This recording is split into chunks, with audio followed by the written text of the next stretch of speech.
Hi, my name is Professor Martin. I teach English classes here at Truman, and I teach English 101 in this particular learning community. And my passion is teaching English writing, ways of building argument and evidence, and bringing really interesting readings and content into the English class to help create really strong papers. And one of the things I'm really interested in is environmental science, which is why we're joined up in this learning community, and connecting nature to the. We'll do a second take. That's good. Hi, I'm Professor Walker, and my passion is chemistry and physical science. And I know that students need to take a science class, and if they have a science class with a laboratory, that satisfies quite a few requirements for many colleges for transfer. So one way to make science a lot more interesting is to make it a lot more understandable. And it's been my experience that science classes, especially physical science, involve so much vocabulary. What better way to reinforce vocabulary than to incorporate all of those words into writing assignments? And so by teaming up with someone in English, it's like you get a chance to learn the material twice. There's a lot of help that comes about because you're not just learning a list of facts, but you're learning to write about those facts and include your own opinions. So how do you get started on learning communities? So a couple semesters ago, I ran into your office and I said, tried to convince you to teach food-themed learning communities. So right, that was our first time working together, and it was Food Matters. And now a couple of our colleagues have picked up that one with great enthusiasm, and so we still have that learning community, but we've moved on to Earth Abides. And so why do we call it Earth Abides? Well, one reason is because there's the Earth and it's still here, and we certainly believe in its resilience. It's not going anywhere. But also partly because the theme of our learning community is disasters.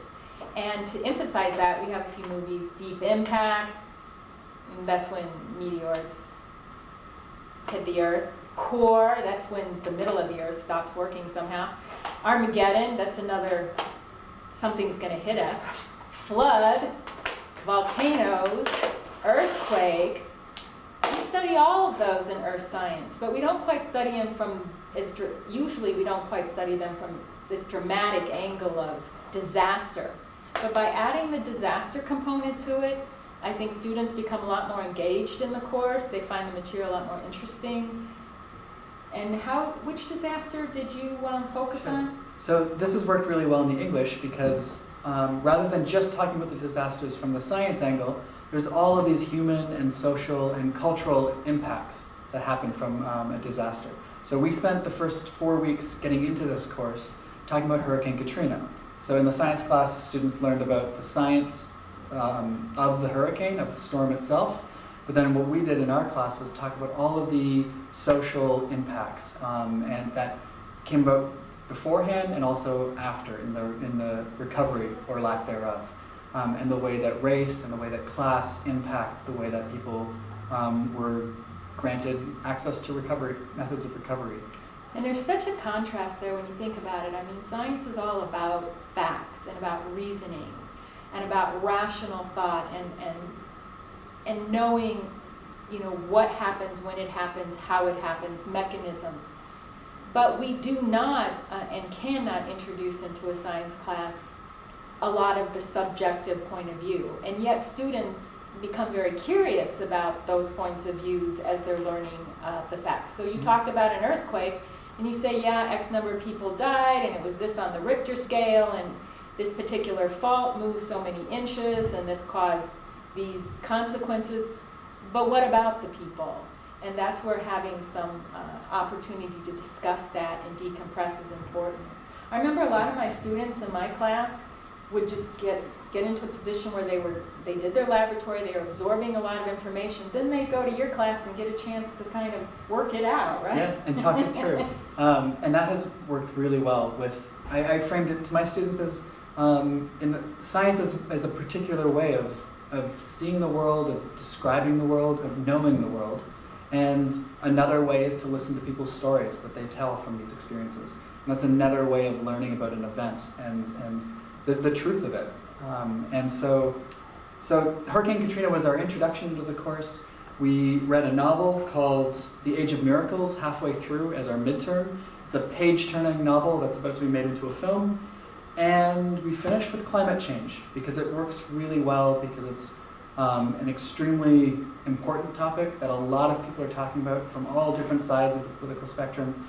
And it is a huge part of what we will be facing and talking about for the next foreseeable future. So it has worked really well, I think, to join up our classes with climate And to change. have conversations about climate change and not even understand the carbon cycle means that the conversations tend to be more about rhetoric than about foundational knowledge. And so I feel much better knowing that the students are getting a really solid background in scientific principles and in the way things work prior to having these kinds of charged discussions. And The Age of Miracles is a beautiful book. I mean, I read it and I loved it. You recommended it to me. Yeah, did I? Mm-hmm. It's full of allegory. So even though it's a book about one kind of earth disaster, it can certainly be made an allegory for other types of earth disasters because of the way humans are and the way they respond to these things. Now having said all of this, do you think our class is a downer? Like, do we bring people down with our class?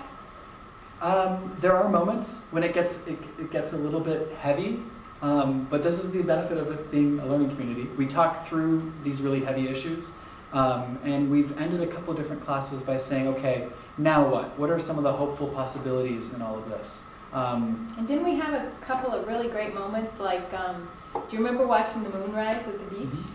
So we ended up at Montrose Beach with our class, with the students, and tracked the moon rise. Big full moon, too. Big full moon, Yeah. harvest moon. Yeah, that was awesome. And I played harmonica.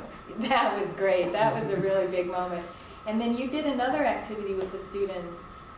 You took them to the beach for... We did an Adopt the Beach event, along with another green learning community, and took students out to Montrose Beach and did a set of science experiments, including pH balance and water current, water testing, as well as litter cleanup. And we weighed it, and it gets submitted. There was about 10,000 groups all over the Great Lakes doing that on that particular Saturday, and all of that data gets compiled and used for informing policy.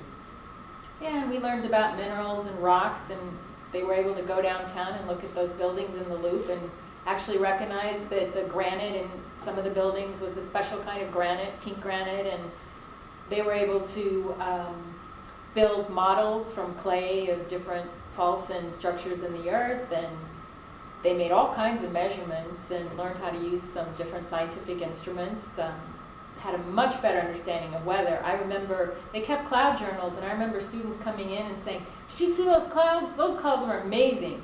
So in spite of the fact that we do have a theme of disaster, we also have a lot of appreciation of nature and the earth and learning how to take care of it.